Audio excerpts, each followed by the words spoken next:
Good morning, good afternoon, everyone. So we see 21 people in the room already, while others are joining. I think in the interest of time, we should probably start because the time is very much restricted to 1 hour. So I really would like to welcome you all to our session, Mastering Dryland Water, Rethinking the Groundwater Development. Thank you for joining. My name is Lavun Verstraeten. I'm based in Nairobi for UNICEF Eastern and Southern African Regional Office, and I'm also the program manager for our multi-country refugee hosts program, providing wash services, water and sanitation services in Sudan, Ethiopia, and Somalia, with German funding. So I'll be the moderator for this session, and so I will also. The session is really focusing on experiences and on groundwater development in the Horn of Africa. Yeah, so if you want, you can, and we really recommend it, you to introduce yourself in the chat so that we know who has joined and your affiliation, etc. So for today's session, I'll be moderating, I'll be setting the scene for using a few slides, and then I'll hand over to Pierre-Yves Rocha, who is from the Swiss Development Corporation. And he's a hydrogeologist, senior hydrogeologist with experience in Sahel sites and also in this region. He has been supporting our programs here in the Horn of Africa. He will do a short presentation, or more like he will present a case in Somalia on how groundwater development was done and the learnings. And then after that, we'll open up the session with to get the perspectives of different speakers. And the first speaker will after that be Esther Shaler. She's an innovation manager at the UNICEF Office of Innovation, the WASH Hub, based in Copenhagen. We'll also have the perspective of Dr. Katalin, and Katalin is he's heading the INOVAS, which is a Managed Aquifer Recharge research program, which is a part of the University of Dresden's work. He's also co-chair of the International Association for Hydrogeologists Commission on Managed Aquifer Recharge. So he'll provide some perspectives more from the academic point of view. And then we have also the honor to have Cliff Nyaga from the World Bank Group. He's a water specialist and part of the task group team in the Horn of Africa, also working on resilience. And after that, we'll get some perspective from Acacia Water. And Daniela Van Dalen, she's also a senior hydrogeologist and strategic partnership advisor at Acacia Water. And to conclude the speakers, we'll have Dr. Florence Tanui, for many years to Nairobi University, and has since also joined UNESCO, also as a hydrogeologist. And after that, Kitka, the regional advisor for WASH in UNICEF Eastern and Southern African Regional Office, will wrap up and handle also the Q&A session. So before handing over to Pierre-Yves, I'll provide some context. And basically, in the Horn of Africa, we are really dealing with a displacement crisis. You can see from the graph below. I mean, there's displacements are increasing over time. And the displacement crisis is really triggered by climate and conflict crisis. What happens is that those FDPs, forcibly displaced people, often settle or are settled in dry areas, in borderlands. But even more generally, in the Horn of Africa, and following the IGAD, which is the Intergovernmental Authority on Development in Eastern Africa, so 80% of the water needs are coming from groundwater here. We also see peaks of severe drought events, increased recurrence of drought events, and increased droughts. But also there are more and more publications coming out of drying up and deteriorating water quality and water quantities in boreholes. And then the cost of water also is quite important in a lot of those areas. So we are focusing the session in that light. There is really need to rethink and think a bit out of the box and what are our priorities in terms of groundwater development. We have a long experience. I mean, also all the speakers we have in the room, they have experiences with groundwater development. So we are, for example, we started UNICEF and UNESCO. We started in 2016 with groundwater suitability mapping to increase the success rates of drilling, but also we've conducted drilling sector landscape analysis to address the high costs and the huge challenges related to groundwater development. And for example, you can see those the areas that have been mapped now are here, and the drilling analysis also concern the same countries. So those different activities and those different experiences have been generally done in partnership with, for example, the Groundwater for Resilience program is a World Bank UN agency partnership. The RWASH is a partnership between UNHCR, UNICEF, Xylem, and German government, KfW, etc. So this is, I just wanted to set the scene. So we are looking at this with a specific focus on securing groundwater.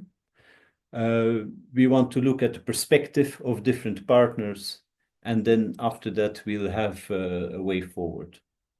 But thank you very much, and handing over to Pierre-Yves. Yes, hello. I'm happy to be with you. My name is Pierre-Yves Rochat. I'm an hydrogeologist, and I belong to the Swiss Development Corporation. Over the past months, I've been supporting the UNICEF regional office in Nairobi regarding groundwater development. I'm going to present you very briefly some results and takeaway from recent drilling work in Somalia, particularly from a town called Dolo. So just a few words about the context and the plans for improving water supply in Dolo. Dolo is part of the RWASH program that Lavun has been introducing to you. Dolo is a town where both local communities and internally displaced people or IDPs are living. According to the population estimates, the total population of Dolo is now around 140,000 people, with 60% IDPs.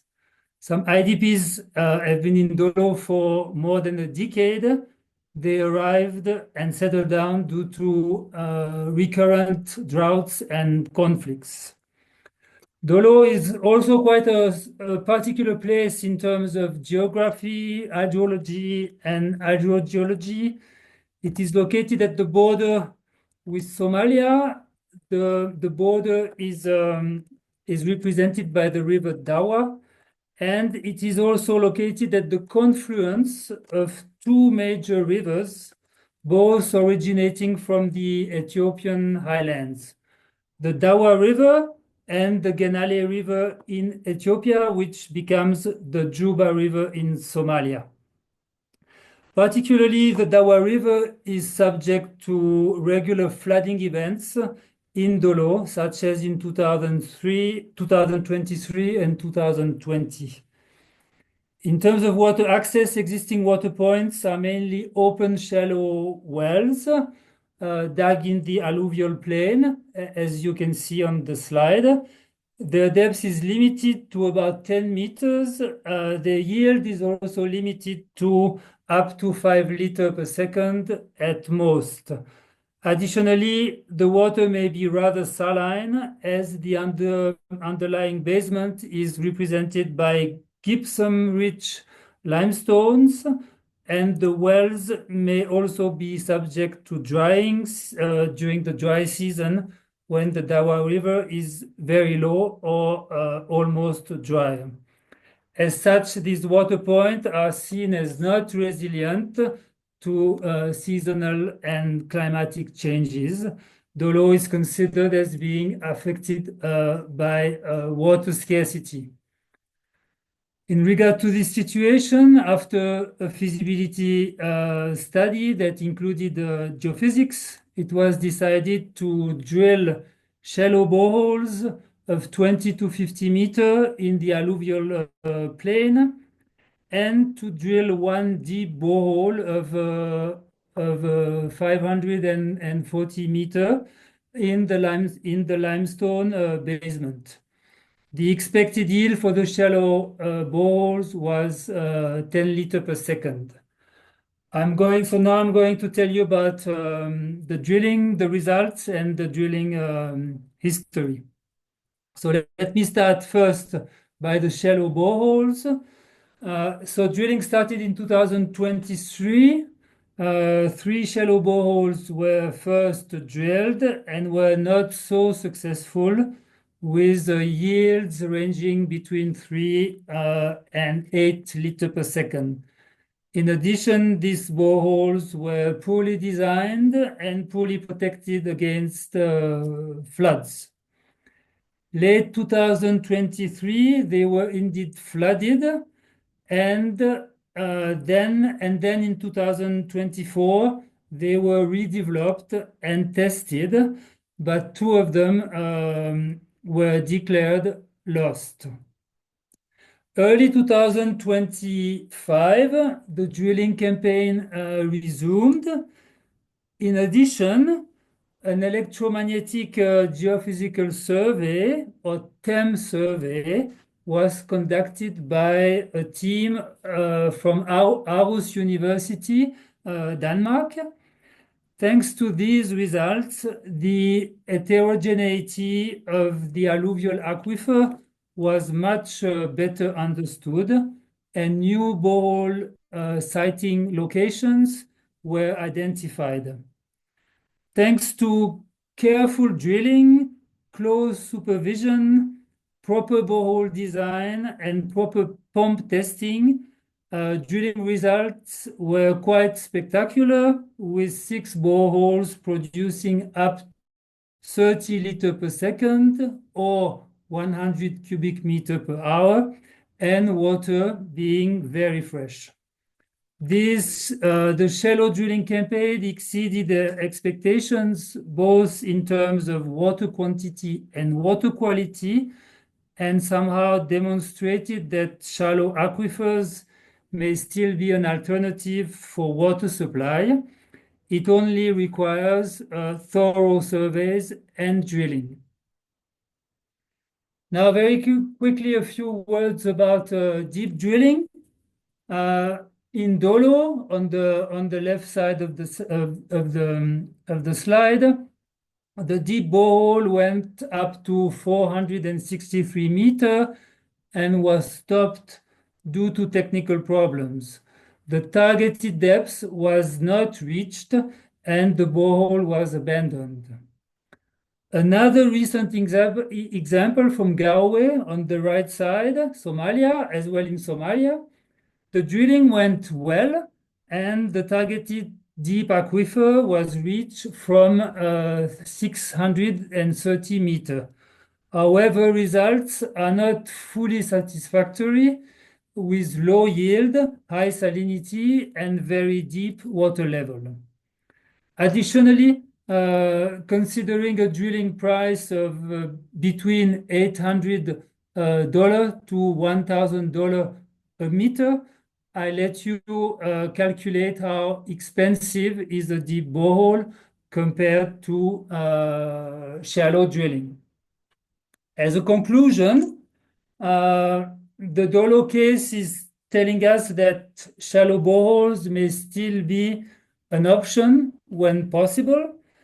Shallow drilling requires good and detailed geophysical survey, as we saw, very careful drilling, borehole design, and pumping test.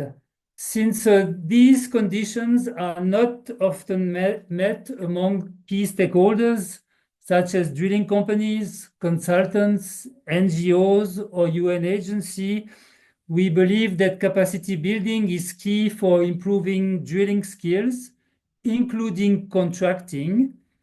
As a matter of fact, we realize that contracts may hamper the good practices. Assessing long-term sustainability and resilience of shallow aquifers is also key. In this regard, monitoring systems should always be put in place. In addition, managed aquifer recharge solutions can also be considered. Such an approach is currently being developed in Dolo. Finally, deep drilling must be pursued and all data carefully compiled, analyzed, and shared in order to further develop knowledge and understanding of deep aquifers. Thank you very much for your attention. Thank you, Pierre-Yves. It's just, I think this was really a critical reflection on what should we consider to ensure groundwater development and correct groundwater development. Should we balance between deep wells, shallow wells?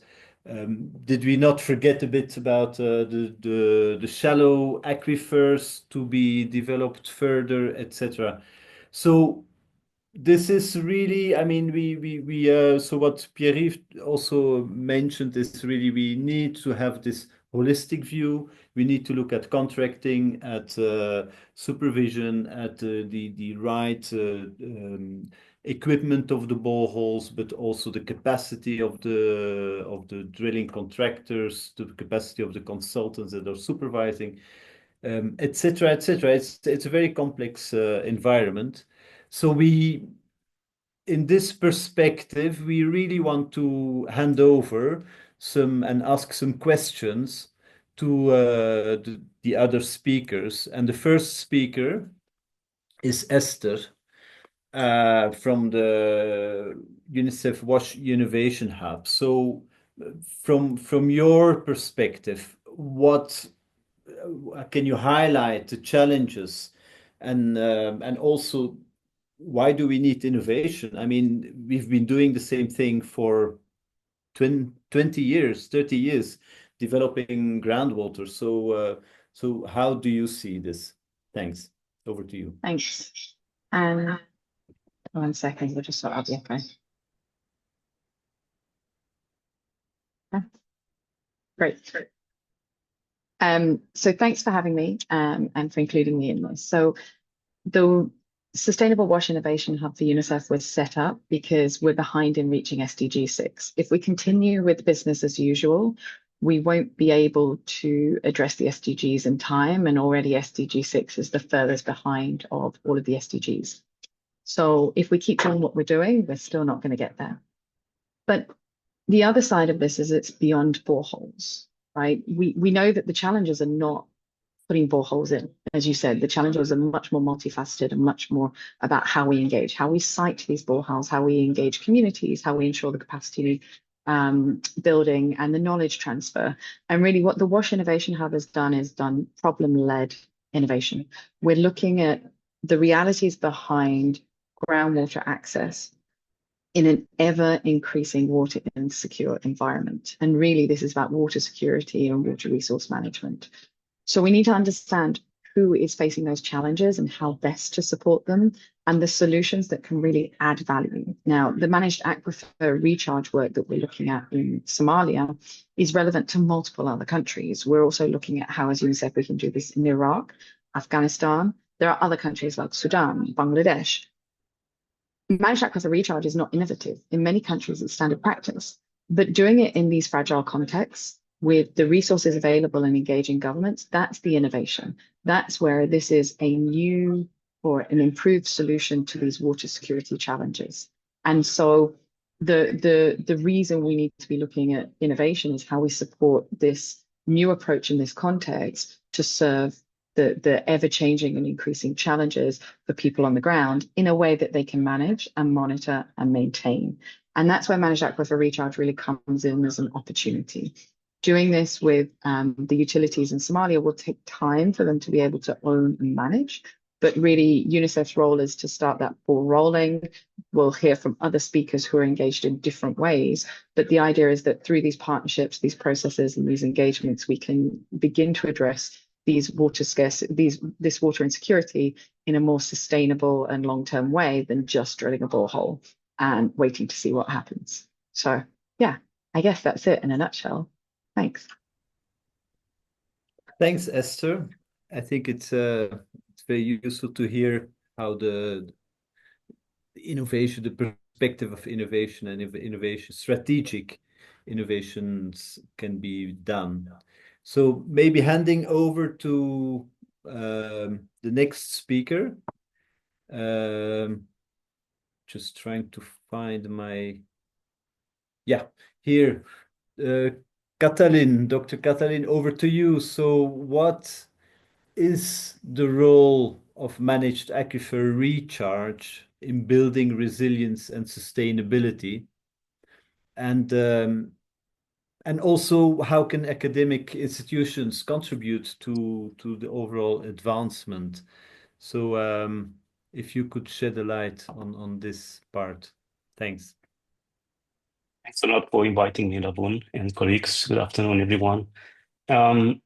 Let's just imagine a bucket full of sand and water and many straws trying to take water from that bucket. The bucket would be the aquifer and the straws are the wells.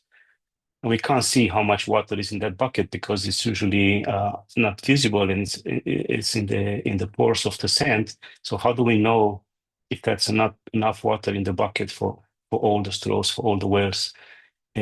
While the shallow aquifers provide potential for drinking water supply, as Pierre briefly highlighted, we need to make sure that there is enough water in that bucket throughout the year. So what happens if we have very dry seasons, if the rainfall is very scarce, and what happens if the bucket is full and this overflows? And what happens if the bucket gets dirty and the water cannot be consumed? So all these concerns led us to seeking solutions to provide long-term resilience, let's say, while maintaining this field from each borehole that is needed for emergency response in those communities. So that's where Managed Aquifer Recharge comes in. Esther said correctly that this is not innovation. Managed Aquifer Recharge is a concept. It's a bundle of solutions that has been already tested and piloted and demonstrated in over 60 countries worldwide. We have evidence that Managed Aquifer Recharge can compensate at the moment about 1% of the total drinking water abstraction. It's very low, but it's increasing a lot nowadays. Tendency, perhaps in 10 years, we will go over 10% of groundwater abstraction being compensated by recharge, managed recharge of the aquifers. So how is this going to help us in, let's say, such a very fragile and sensitive social context? Well, what is actually Managed Aquifer Recharge? So Managed Aquifer Recharge is aiming at diverting surplus surface water and storing it into the aquifer for later use. And by doing this, we can buffer different climate-related and anthropogenic pressures. Think of the bucket, for example, evaporation from the surface water, adding more wells into the bucket, so overexploitation, local overexploitation of an aquifer, and such challenges. So Managed Aquifer Recharge is not replacing the activities that were mentioned before and the drilling and everything, but is kind of compensating and brings a complementary support to ensuring long-term resilience and sustainability versus climate viability and increasing demand. Now, it's not enough to simply add more water into the aquifer. We need to understand the catchment boundaries. So the scope of the project in Dolo is to place the drinking water supply in the catchment context, understand the water balance, and estimate the recharge, which is a very crucial component in Managed Aquifer Recharge, a natural recharge, and see what is exactly the need, what are the gaps, and how can we intentionally enhance that recharge with engineered solutions that have to be adapted to the local context, low cost, easy maintenance, and so on. What is the role of academia? We are very grateful for being invited to join this project. And what was mentioned also by Esther is bringing evidence and documenting this process so that it can be upscaled to other regions. So we are trying to develop adapted solutions for the context of Somalia. And we are also writing a handbook, which is a guide for developing, planning, and developing Managed Aquifer Recharge projects, socially sensitive contexts. And hopefully the lessons learned from Dolo will be very helpful to be applied also in other countries in Eastern Africa and beyond. And again, thank you so much for inviting me. Happy to discuss this further in the Q&A session. Thank you, Katalin. This is very useful. Thanks for sharing those insights. In the interest of time, let me also go to the next speaker to have the viewpoint of the financiers. So the IFIs, such as the World Bank, are big investment opportunities for those countries and for groundwater development. So my question to you, Cliff, is how do groundwater development strategies, how do they align with the strategy of the bank or the broader investments in the Horn of Africa? And the second point, if you have time or opportunity, is because the IFIs and the bank, they have a big role in strengthening the institutions in the governance structures and of those countries. So how do you, with regard to groundwater development, how do you see this? Over to you, Cliff. Yeah, thank you very much for those questions. I mean, I'll start by recapping to emphasize that you have millions of people living in drylands, in ASALs, And of course, these are the most underserved people. Of course, inequalities is a clear gap from JMP data and UNICEF data. Again, they are the most impacted by climate change. So things like droughts, for instance, have huge impacts on water access, and they are very delicate agro-pastoral livelihoods. They also drive conflicts and food insecurity. And so groundwater remains a very strategic source of water for those populations. I mean, it allows it provides insurance against those risks, so secures livelihoods, guarantees that people are going to get water, pastoralists are going to get water, also drives peace and stability. And so it's this sort of resilient option that's allowing us to address issues that we see in these urban areas. I'm part of the task team that is implementing one project in the Horn of Africa. And some of the things that we see is, groundwater is a major source of water for more than 60% of the 200 million or so people who live in the Horn of Africa. And so it really cannot be underestimated. Its potential cannot be underestimated. And so its management is key and has to be strategic. And that's where institutions come in, because in that way, you safeguard the long-term sustainability and management of groundwater. Along the institutional strengthening function, what some of the initiatives that we are making in the Horn of Africa and our observations, lessons, and learnings are that number one, of course, you have the formal institutions need very strong capacities. They need policies that clarify mandates.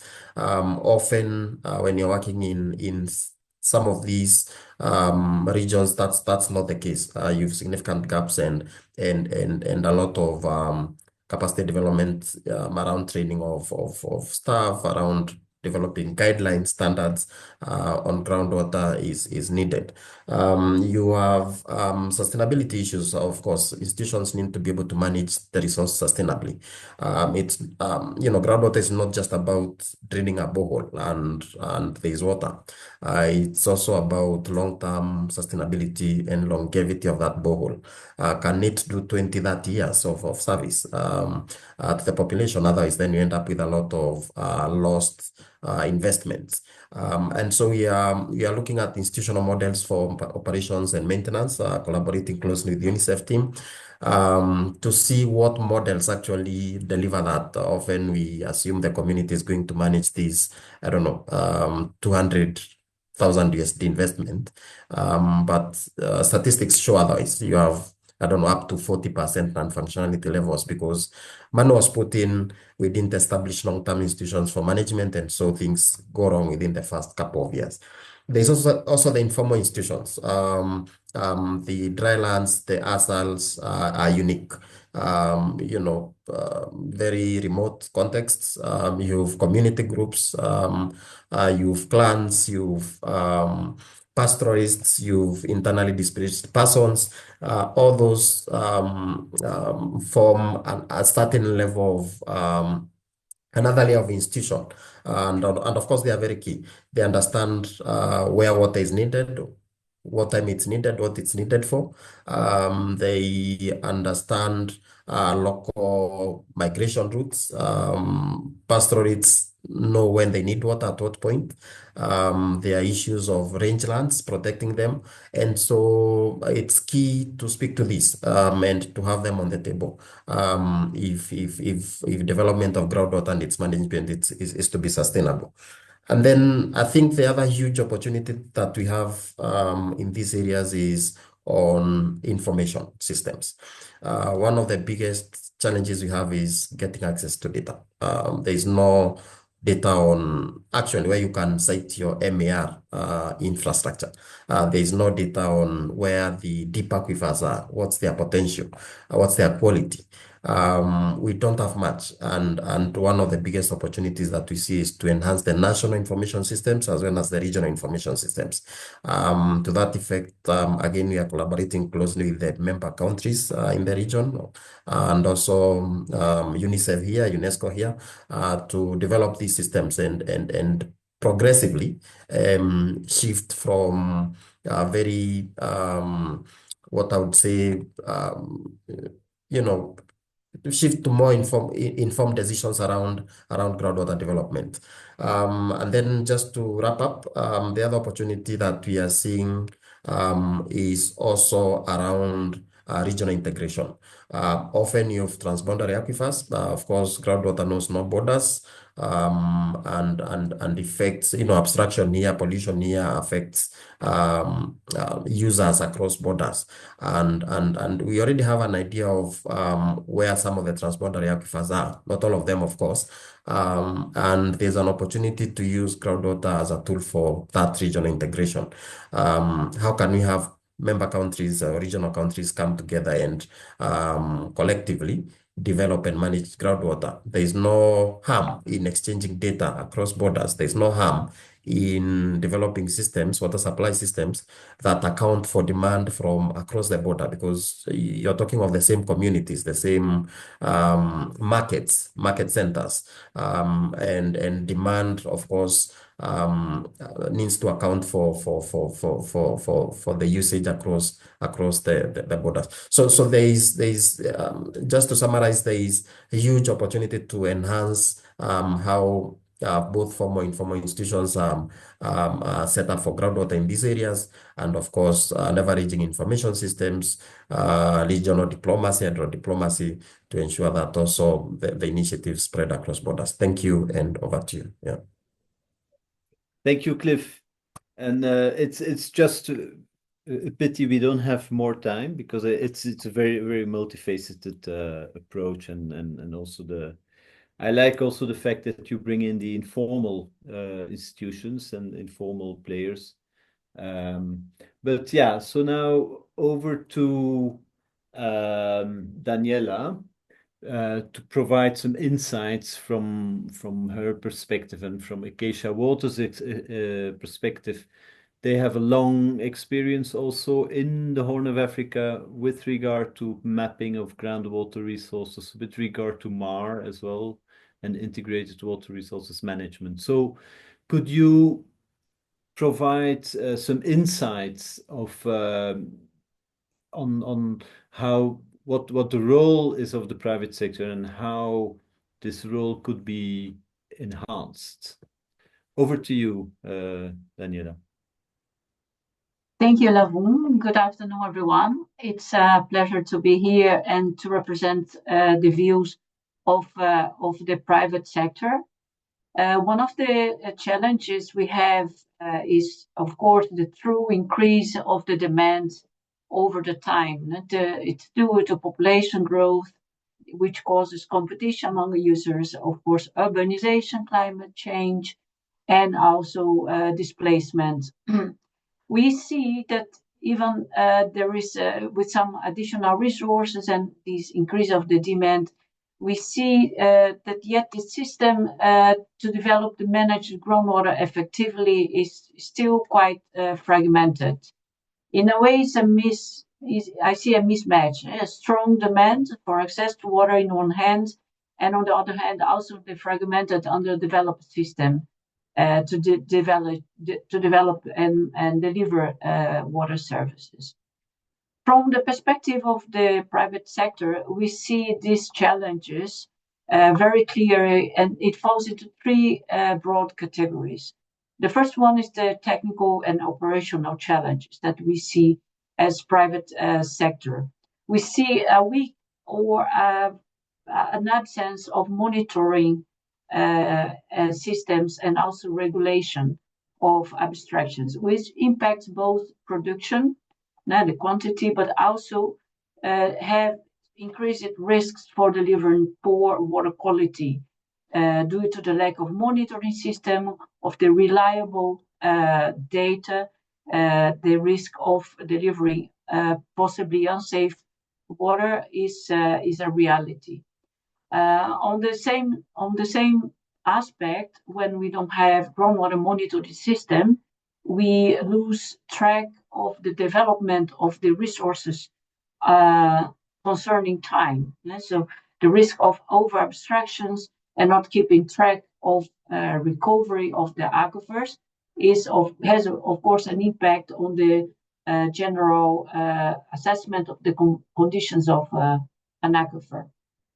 We also see among the technical challenges the lack of infrastructure, both for drilling, new boreholes, but as well for the operational. So by this, I mean the lack of suitable drilling rigs, also the lack of the presence of labs to do analysis of the water quality, but also the spares, the lack of spare parts, and also any other materials that are required. I've seen in some of the projects we are doing that we have to import PVC pipes, and that costs money and takes time, precious time of the project. We see also limited technical expertise at local level, both of contractors, but also of local authorities when we are dealing with institutions and managers. The contact person are not really aware of how groundwater works. It bring into the project some challenges to fulfill both expectations, but also finish project in time. Therefore, also some struggles concerning time availability. We often get some pressure on that due to the different challenges and unpredictable issues from the field. That brings also a lot of challenges on the technical aspects. From the governance, from the perspective of the governance challenges, we face lots of bureaucracy delays, sometimes unclear regulations, but also frequent policy changes on the go. We see also overlapping institutional mandates and poor coordination among the different institutions. Sometimes we also observe risk of corruption, although it's not always very clear, but we miss some better transparency in procurement, as well as a disconnection between donor-driven projects and local realities. Sometimes there are lots of expectations, and in the end, the private sector, the contracts are under pressure to meet expectations when the local realities are not really aligned with these expectations. Talking a little bit about the IWRM specific challenge. When we talk about groundwater resources, they are not isolated. They are, of course, integrated, and they have interactions with ground surface water resources. And we see insufficient system thinking and taking into consideration climate resilient planning. Of course, we're all talking about climate resilience, but it requires time. And IWRM is a process which also requires some investment at the beginning and to get the improvement on the long term. We miss some of the institutional coordination between ministries and local authorities, also to implement and bring in all stakeholders important and relevant for this discussion or for sharing the water resources. We also see a minimal cross-sectoral collaboration, agricultural, energy, environment, NGOs. So we would like to see some improvement in this collaboration, because we are all talking about groundwater, we are all sharing the same resources. Like Kathleen explained, is the aquifer is like a sponge, and then having the droughts, which are the wells. Especially when talking about the global south, we also see a very strong lack of data, which brings some challenges for decision-driven policies. development. We also see some limited engagement in water governance. So often we see a lot of investment in drilling boreholes, but how to sustainably manage those boreholes and keep track of eventual changes in the groundwater resources in the aquifers. This is possibly also due to overlap of mandates, which needs to be tackled within governance of the water resources. So, taking into consideration all these challenges, we often say that the private sector has a very important role and a critical and unique one to play and improve this situation. Like the companies, they bring a lot of technical expertise into these areas. We have cross-sector insights and a long-term perspective in business development. This work across multiple sectors and clients bring us a lot of agility and more willingness to implement innovative solutions. And we also have very open access to data and the exchange of expertise in the region. I think the pathway forward to improve the situation is to move from aid to trade. Some communities, most of rural communities, they don't have the capacity, they don't have the resources to pay for large groundwater projects. And on the long time return of investments, we need to have a high perceived financial risks, right? So I think it is important to coordinate also from the perspective of the ministry, the different layers of the authorities. I think I would leave it by this. I'd like to give it back to Lavun. Thank you very much. Thank you, Daniela. Yeah, there's a lot to say, and thanks a lot for sharing. So before wrapping up, handing over to Dr. Florence. So Florence, I mean, you've been working quite a lot on cooperation thematics. So the question to you is for cross-border coordinated action. So what would you suggest for a more structured collaboration and ensured also that we don't forget the different players like research and academic institutions, private sector, etc. So yeah, over to you, Florence. Thank you, Lavun, and I recognize we are almost out of time.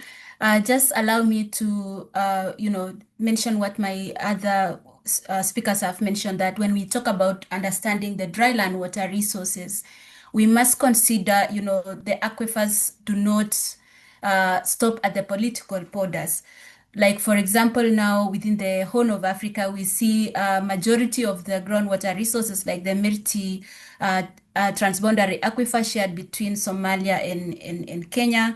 We also see the Dawa Jinale aquifer systems between the three countries, that is the Kenya, Somalia, and Ethiopia. And then also other complex systems like the Nubian Jinarev aquifer system within Sudan and Ethiopian context. So from these are just but a few of those that have been considered to be transboundary, but we believe, some of these, there might be many of other aquifers that are interconnected, and we are yet to, to unveil through scientific approaches. So we have seen from the first presentation as well that communities already in these vulnerable contexts are relying on these groundwater resources. And also, we anticipate various scenarios due to peace and insecurity issues that lead to sporadic changes in population dynamics that also ultimately affect the water supply. And for this reason, we get to see that it is difficult to plan for water demand in such circumstances. And so in order to develop groundwater resources effectively in these dry lands, we need stronger cross-border cooperation. And I would like to have 3 points related to this aspect. The first being, shared knowledge of the resources. At UNESCO, we have seen the strong need to invest in the science, and that involves joint monitoring approaches, also having harmonized data collection tools, and also they need to harmonize the geological and the hydrogeological maps so that beyond the borders, we can also communicate in the same language when we are describing our geological, units or geological formations, but also relate the same to the occurrence of the groundwater. We also need, academic partnerships that generate evidence and decision-making tools that will, of course, guide the policy and the decisions around the water dynamics. And to end that point, we need to notice that without the science, the much expected cooperation risks the political, approaches rather than the practical and more informed techniques that can be adopted. The second is the need for inclusive collaboration.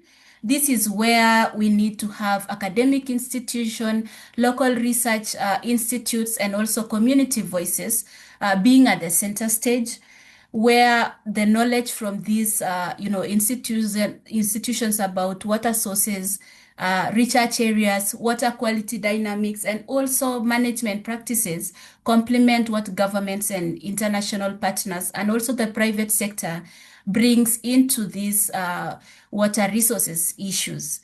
So, and this must also include, indigenous knowledge that is often ignored, yet very useful to the communities that often have to stand for themselves when there is water scarcity.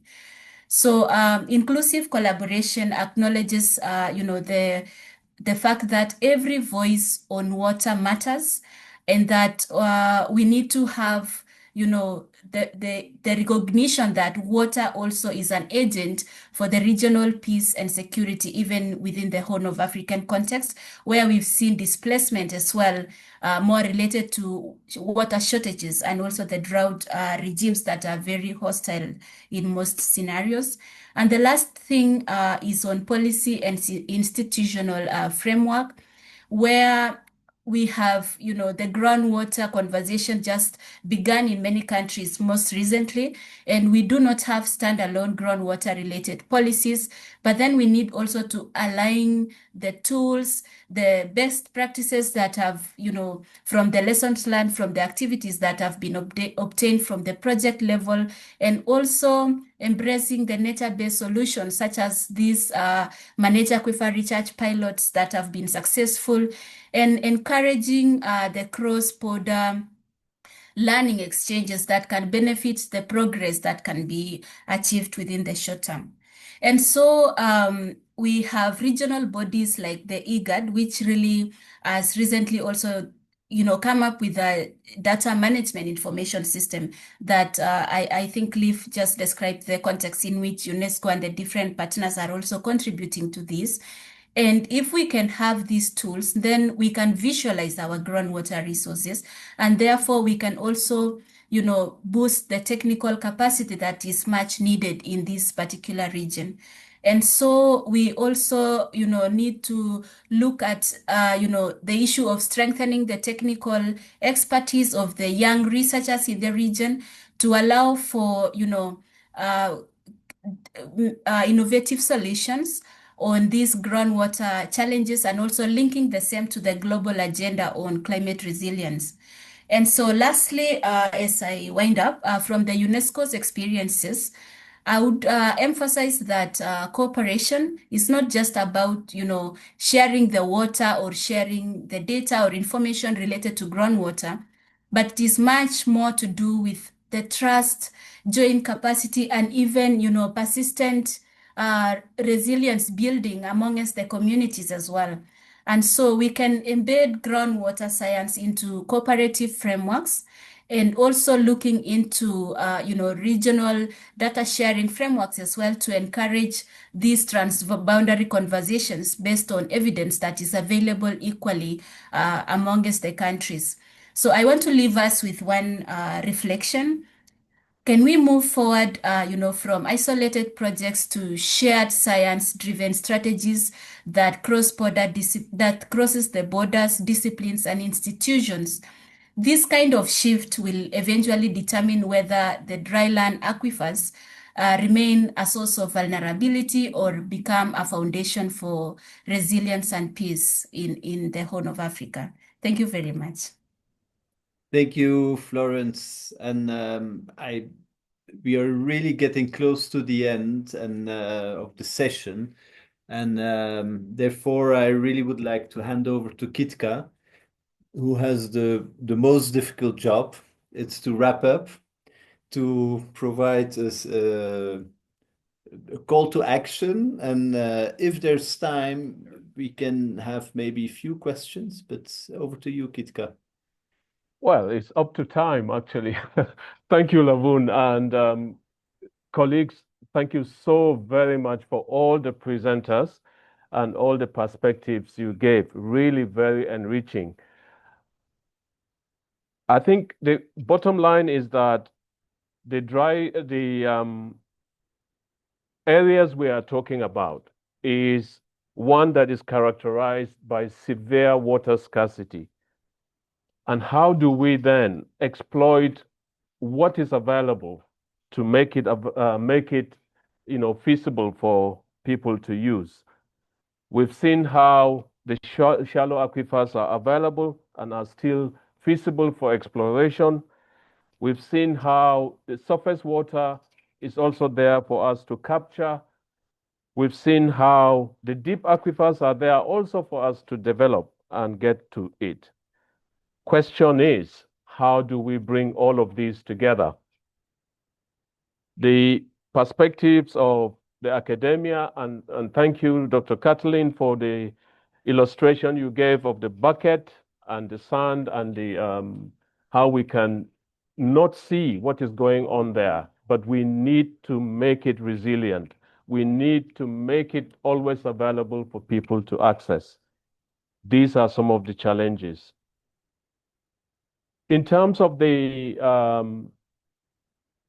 issues that are needed to strengthen our ability to deliver, we've seen how institutional strengthening is critical. We've seen how the mandates of the different institutions are needed to be streamlined and the policies that are there for us to use it. Now, in terms of managing the systems, not only focusing on the formal institutions, but we should look at community structures, the clans, the kind of non-formal societal bodies that can really strengthen and help all of us. At the base of all of this is the need for information management systems that will capture the data so that we can have informed decisions on how we use this groundwater. Thank you, Daniela, for the perspectives from the private sector and how we need to really make sure that the governance and the bureaucracy around this sector is really tackled, not only in the sense of the transparency that is needed in procurement processes, but the need for us to move from aid to trade. And I want to really echo that and to see how we as a body can work towards it. Thank you to Florence for what you shared, and especially your last word around the need for collaboration, the need for partnerships. And if there is one thing that has been going on at the Stockholm World Water Week this week, is the call for all of us in the WASH sector to collaborate and partner even more strongly, because then we would be able to continue to achieve our objectives, but move as a joint entity to deliver these results. Unfortunately, we are over time, so we will not be able to take on any questions, but there are questions online that have been put in the chat. We will try to respond to them and get them back to the people that asked those questions. But I guess also if the organizers are making these charts available online, then other participants would be able to see the responses as well. So in terms of call to action, Lavun, if I have one thing to say is let's work together. Let's put our heads together and walk through existing bodies, especially some of the intergovernmental bodies that are already in place. And I think for us in the Horn of Africa, a body like IGAD, the Intergovernmental Agency for Development in the Horn of Africa, serves as a platform that all of us, all stakeholders working on this issue can really rally around them, support them, build their capacity, and then they can, because the member states really listen to them, and they can then bring all of us as one entity together. Thank you, and back to you, Lavun. Thank you very much. Thank you very much, Kitka. And I think this is indeed the way forward. We need to have a structured coordination which feeds and relies on different experiences and takes into account different experiences, and also looks at finding ways to challenge or to address the challenges. I really we are over time now, and I think we will have to wrap up. And but I really would like to thank you very much, all of you, all the speakers, and all the participants for joining, for listening in. It has been a very rich session. 1 hour is not enough. We could talk a whole day about the same or even longer. But I really would like to thank everyone, and just to mention how simple presentation about technical challenges in fact means much more. And with all the interventions of all the different speakers, we see that it's a very complex area, the groundwater development. It has it has a lot of aspects to it. But thanks again, and now closing the session. Have a great day, everyone. Thank you.